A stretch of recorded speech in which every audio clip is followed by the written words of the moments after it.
All right, everybody, it's Jay from Bullshit Corner. Hope everybody's having a great day. We're going to start off, have a little bit of a dilemma going on right now. As you can see, I already pulled one line out. Been doing some research on the master cylinder upgrade, and now I'm stuck having conflicted thoughts whether or not to do it now or do it later, and I'm going to explain. So here's the 2500, 3500 master cylinder on the bench here that I got. Surprisingly enough, it didn't come with the bleed kit. It usually comes with some plugs and rubber hoses. All came with those blank plugs right there, which I figure is kind of odd. Anyways, this is a Jeep TJ master cylinder, so you can see the difference in size for the volume. Now, one of the main reasons what I'm stuck at too is I don't have the ability to make a bubble flare. I can make a double flare. I can't make a bubble flare. So that kind of stops me in my tracks right there. I did, however, get my new tool, new brake bending tool. As you can see, I practiced on right there, so I can make a lot sharper bends.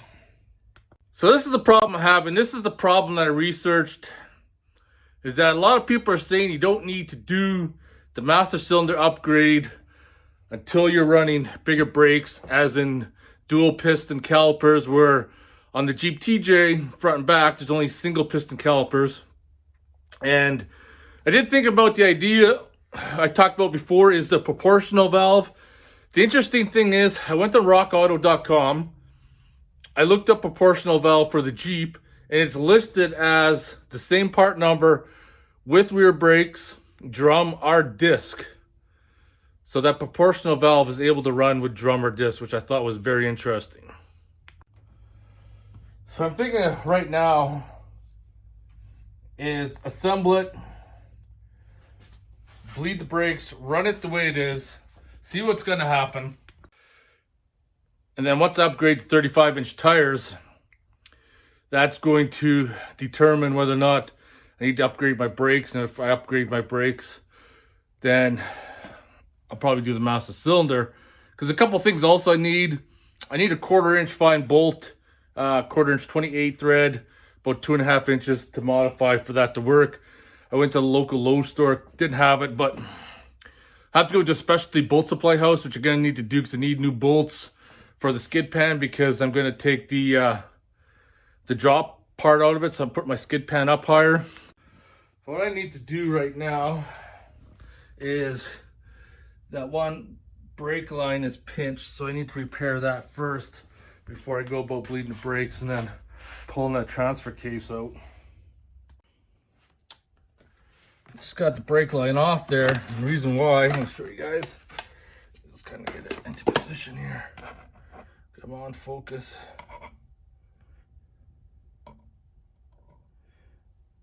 There, it's kind of crushed right there, both sides, so it'll be limiting the flow of brake fluid to that caliper, starving it, so I need to make a new one.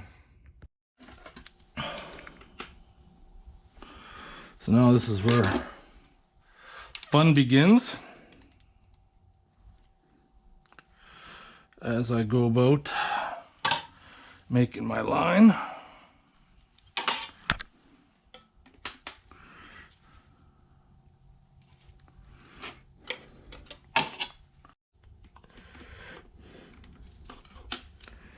So I'm gonna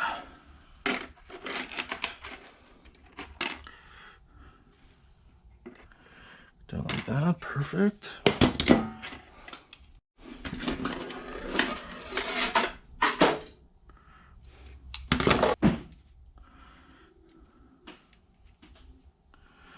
Okay, coming down.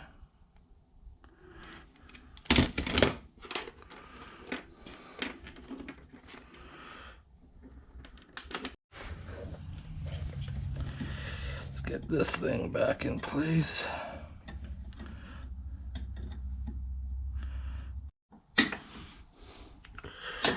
Perfect. Everything's tight. Now the fun begins, bleeding the brakes. Always start, of course, one farthest away from the master cylinder. So passenger rear, driver rear, front passenger, and then driver. Let's get started. I got about 10 inches, or had about 10 inches. We're almost at zero again.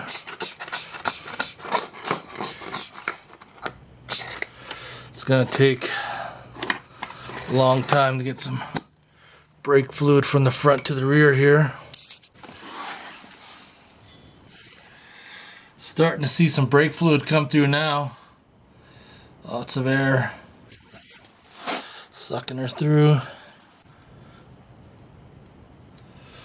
Lots of air in the other brake line, but brake fluid's moving, looking good. Brakes are all bled. Filled back up. Now, gotta yank that transfer case again. Not looking forward to that. Oh, headbutts, Toms. Are you so happy because the weather's nice? And are you? There should be like 3 feet of snow on the ground, but there's nothing. Why no? How are you doing? How are you doing? Do you want to shake up off? Do you do that? No, you're too good for those tricks, aren't you? Yeah. Yeah. You just want to stay on your perch and attack things, don't you? Yes, you do. This is where I'm going to talk about having one of those holy shit facepalm moments. You see this little work light right here? I spent hours trying to find it before I realized where it was. You see, a while ago, when I was hooking up the vent line for the differential, I had the gas cap and all that off to run it up in there. And what I didn't realize is that I sealed the light up inside. So after thinking about it for a long time, I'm like, did I really just do that? Yeah, I sure did. So moving along, picked up some bolts, bolt supply house in Calgary. Bolts for the skid pan and control arms for the front. And like I said before, put some proper bolts in the heater instead of using these radiator zip ties. Now it's time to go underneath and yard that transfer case out.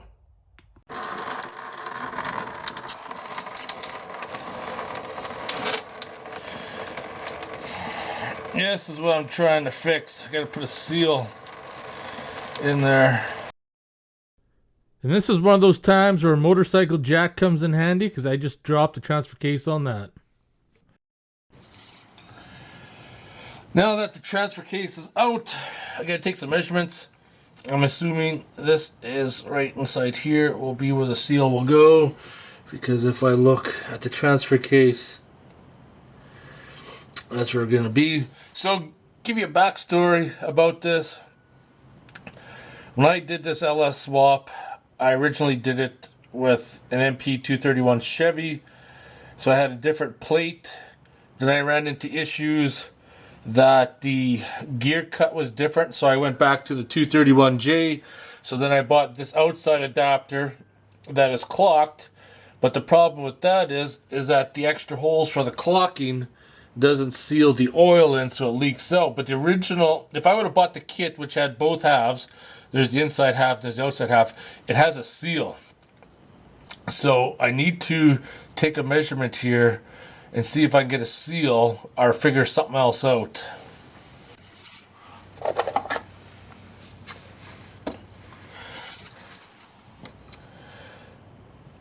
Now this is not the correct way to measure with calipers. I'm actually supposed to use these other ones right here to get the inside, but of course I can't get in there because of the depth. These outside ones are bigger, but I just eyeball it because the seal's gonna take a pretty obvious size, which I come up to roughly 3.5 inches.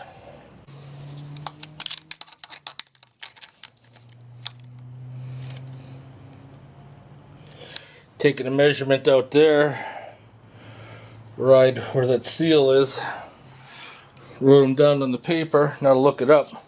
Well, things of course, as always, are not working out as planned. I got the measurements for the seal And I'm going to show you right here. Once you got those measurements, you can go to a website like SKF and you can look up the seal just by entering in the dimensions. Let's go do that. So here's the website, and you can search by part number, you can search by dimensions, and I'm going to search by dimensions.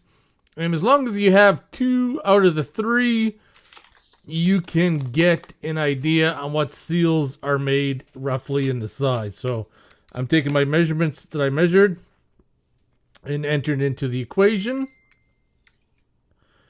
And once I hit search, it's going to give me a whole bunch of seals that are within that range that I'm looking for. And there was 3 seals that I picked out.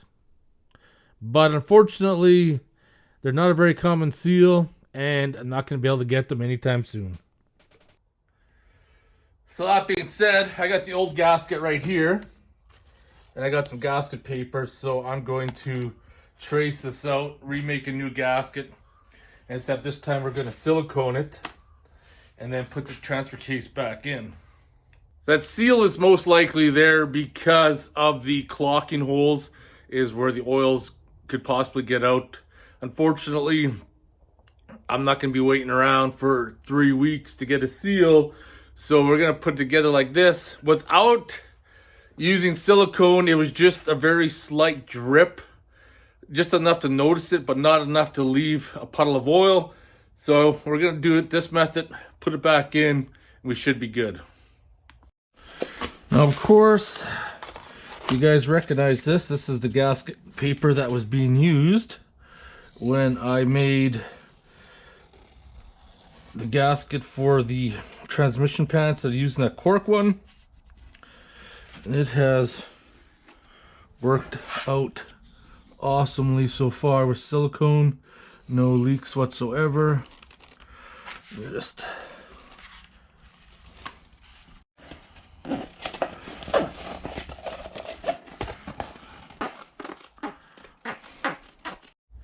here's another pro tip I can give you.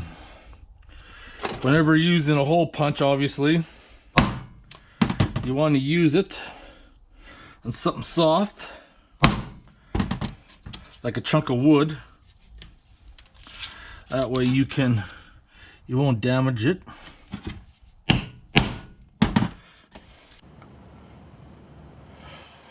Back underneath, got my tea case. It's ready to go. I got this Right Stuff gasket maker, which I really enjoy. We're going to silicone that whole base, put that gasket on first, lock her down. Get some B-roll here for the people, even though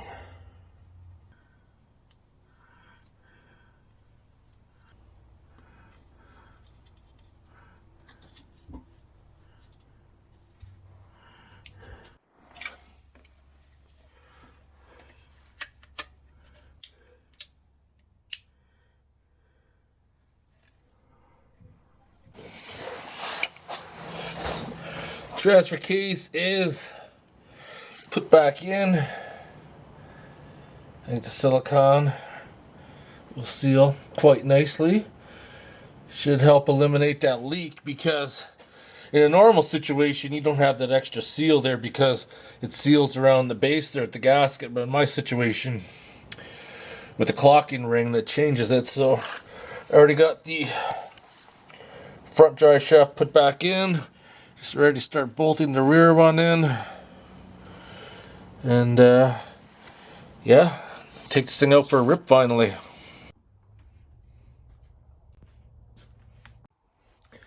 Everything's buttoned back together. The exhaust is done. Drive shafts are in. Transfer case is put in.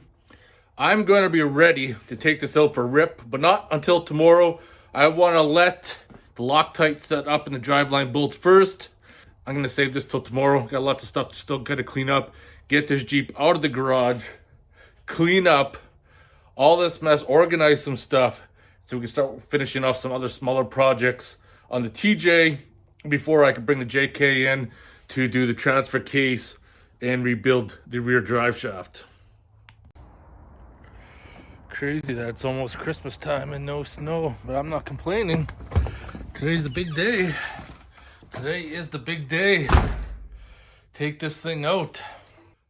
I'm pretty pumped to say the least. I gotta move a bunch of junk, get this thing ready to rip. I'm gonna leave the rear end up in the air when I first fire it up, put it in gear, just to get things spinning, make sure that there's no issues before I take it out for a rip. Guess we should see if it's gonna start for one, because we still have that issue either with the starter or with the battery. I think I might have a parasitic drain, but we're gonna find that out right away.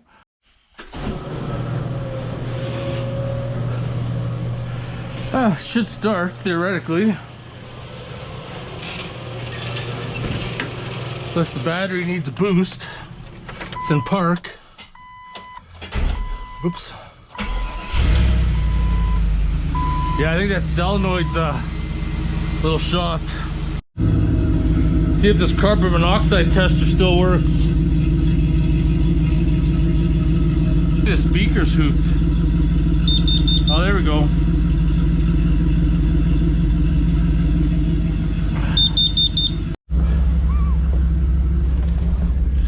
It's gonna crawl inside here.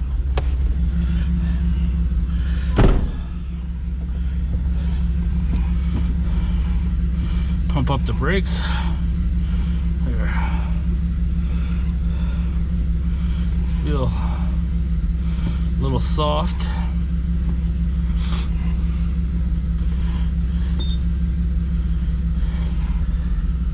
Give it another quick bleed, but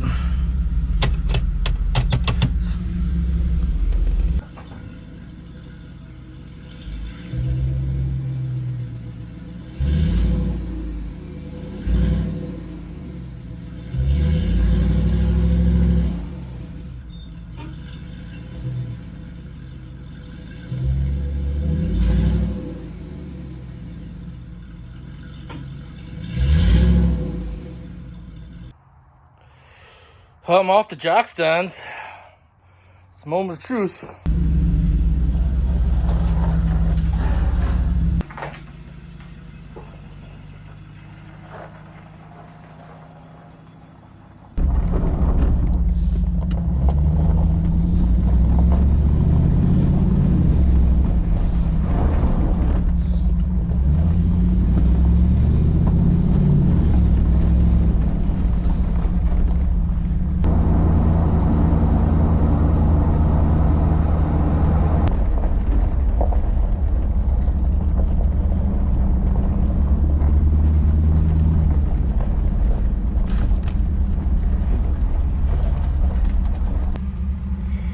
First trip is done. Seems okay. I noticed that my tachymulator is no longer working.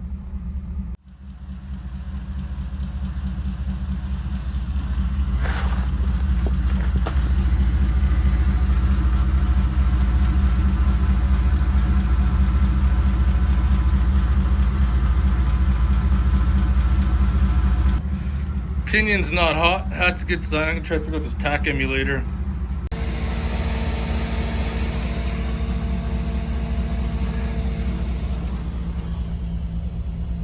Back in business.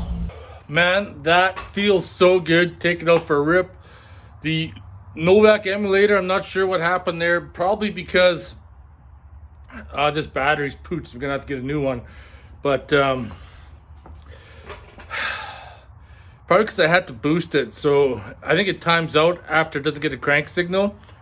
But once I got back, and then I couldn't get it no matter how much I tried to adjust it. And then I turned off the key, restarted it, and it seemed to work. And I adjusted until I got the proper RPM. So far so good. Just doing the break-in right now.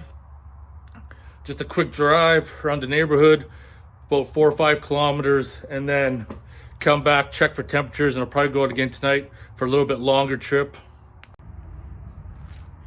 But this is what I need to focus on right now, because this is a mess.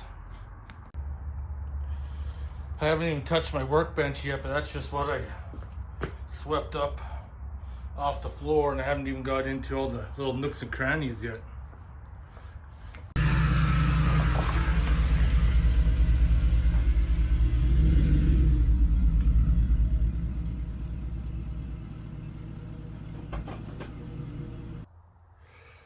Jeep's back inside, but went to go put some air in the tires. I'll turn the compressor on. Yeah, you can hear that noise. Come over here to the head. You can see that gasket blew out the side. Shouldn't be that bad because I replaced it. I replaced the gasket on this side, and it's worked ever since. TC's just outside.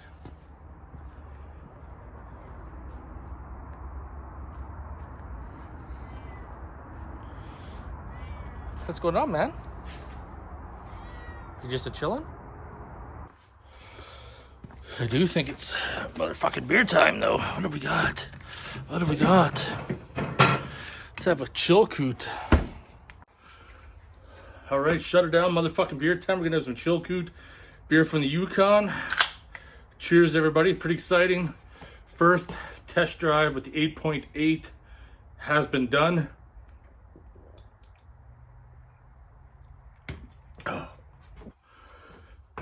So I guess the next video, I'm going to be fitting up the belly pan. I need to repair the compressor and need to make a parts list of everything I need to build for the front suspension.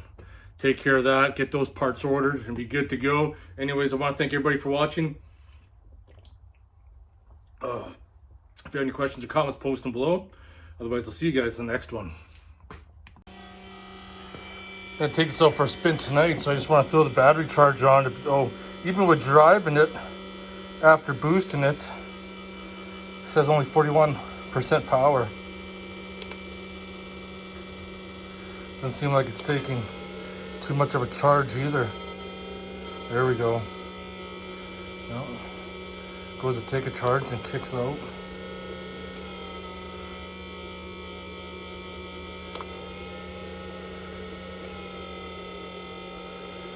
Taking a charge.